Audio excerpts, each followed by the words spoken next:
Hey guys, it's Graham. What's cracking? This is my review of Hillbilly Elegy by J.D. Vance.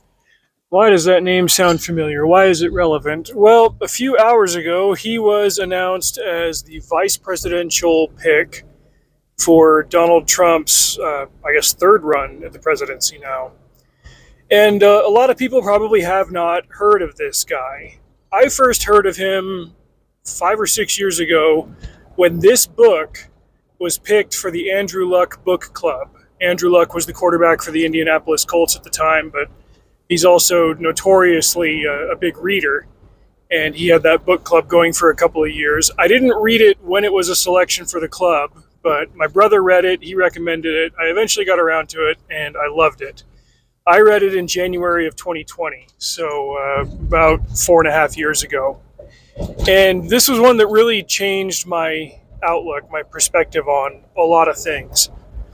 For some background on me, my father was born in Portsmouth, Ohio.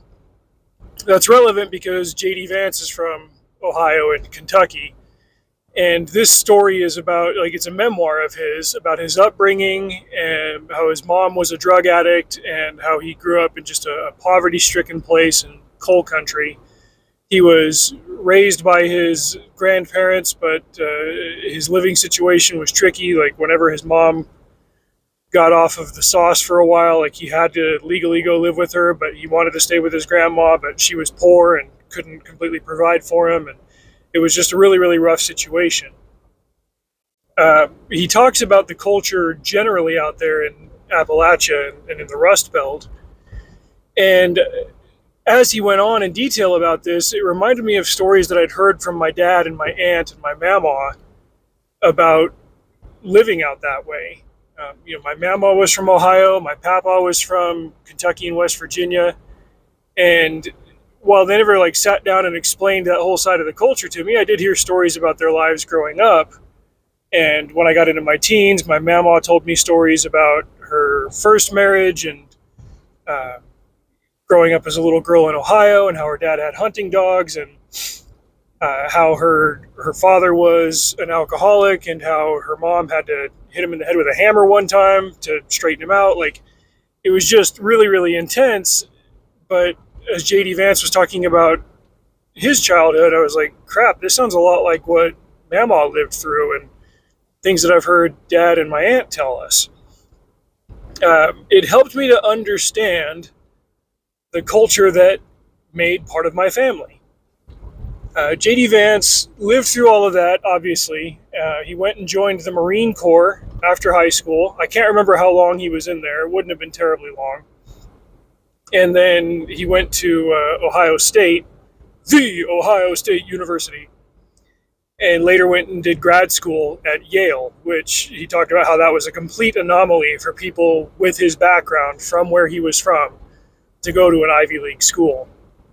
And how he was very self-conscious of it when he would go back home and he'd have a Yale shirt or a sweater on, and people would just assume that he was from somewhere else. Like, that kind of indicator was just, it was so alien to them. Like, oh, you go there, you must not be from here. He got some jobs in local government and then at the state level. And he explained why when the governor was making a push to abolish payday loan centers, J.D. Vance actually explained why those were good for rural places, and times when he had even used them, because they get a bad rap, and people do use them for the wrong reasons, and people do fall into debt traps with them, but there is also a significant amount of good service that they provide. That's not the kind of thing that you would expect to hear, but he had not just I heard a guy who heard of a guy who did this. He's like, no, he had used them himself back when he was working low paying jobs, and the paycheck came 3 days after a bill was due, and he just, you got to live that way. I think the most moving example for me, though, personally, was when he started dating the girl that would eventually become his wife, and he spent time with her family, and he saw really for the first time up close what a functional family looked like, especially amongst siblings and parents and aunts and uncles and stuff that liked each other. And how when they had a fight or had an argument, They would sit and they'd talk to each other and they'd listen to each other. It wouldn't just be a thing where you blow up and you don't talk to somebody for 2 months. He actually had a blow up with his girlfriend, and he walked out of the house. And when I think he was in DC for this part, and went and walked around DC and just hung out on the steps of a building, and she came and found him not long after, and she was patient with him, and she talked to him, and she's like, tell me what's going on, and that really started to form a paradigm shift for him, understanding what a loving family actually looked like. It was a very powerful book. It's unusual for somebody in their 30s to write a memoir, but you can see how somebody who comes from that environment of intense poverty and drug problems, who then goes through the Ivy League and sees how the other half lives, as it were, would want to bring knowledge of his original culture to his new culture, we'll say, and explain how this all happened. A lot of this was the result of the manufacturing industry getting gutted and shipped overseas, and that destroyed the Rust Belt within a generation. This is the kind of perspective that I think we as Americans should want people in government to have.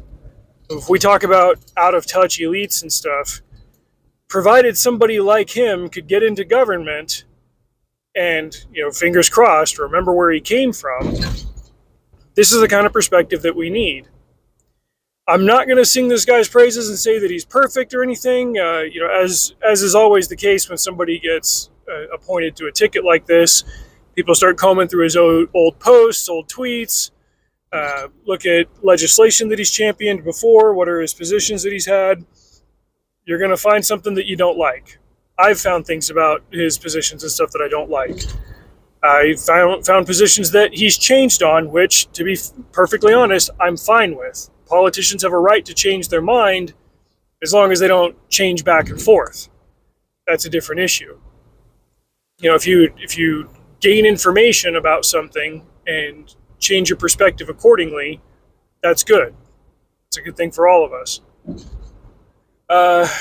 Potential downsides, I guess, are the fact that he's a senator from Ohio and he's only been in the Senate for 2 years. That was a big complaint, I remember, that the right, as it were, had about Obama when he was running for president in 2008. He had only been elected to the Senate in 2006. It was like he immediately wanted to hopscotch one office for the other. I don't think that Vance is necessarily the same type of candidate as Obama, that he just jumped to get into this one thing.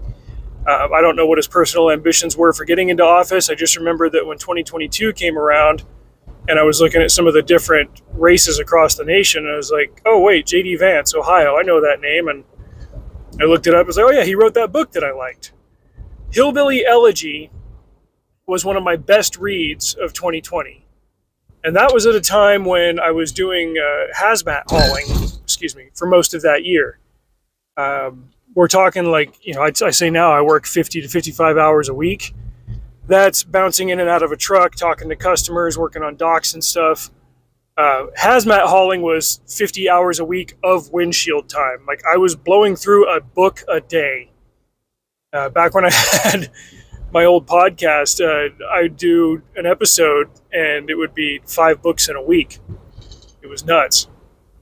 If you want to look up the Rad Cracker podcast, I believe it was episode 103 or so from January of 2020, near the end of the month, where I covered Hillbilly Elegy, but I basically said everything that I've said in it here. So, not an endorsement of a politician or a platform or whatever, but as far as potential picks, I think this is a good idea. I would like to have more of this perspective in the government. People need to understand what it's like at the ground level. And more often than not, I feel like we don't get that in office. The VP is largely a symbolic function. I think the only time that it's really critical is when there's a tie vote in the Senate and the VP comes in to be president of the Senate and break that tie.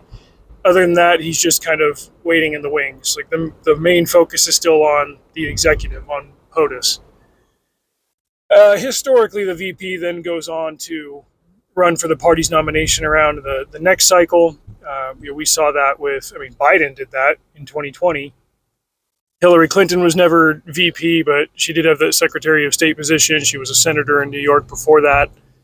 Uh, until about 16 years ago, the model was usually that a governor would run at the top of the ticket. He'd pick a senator from a state that he really wanted to win as his VP candidate, and then you'd go from there. But then all of a sudden, I think in 2004, Kerry and Edwards, they were both senators. And then, Obama was a senator, Biden was a senator.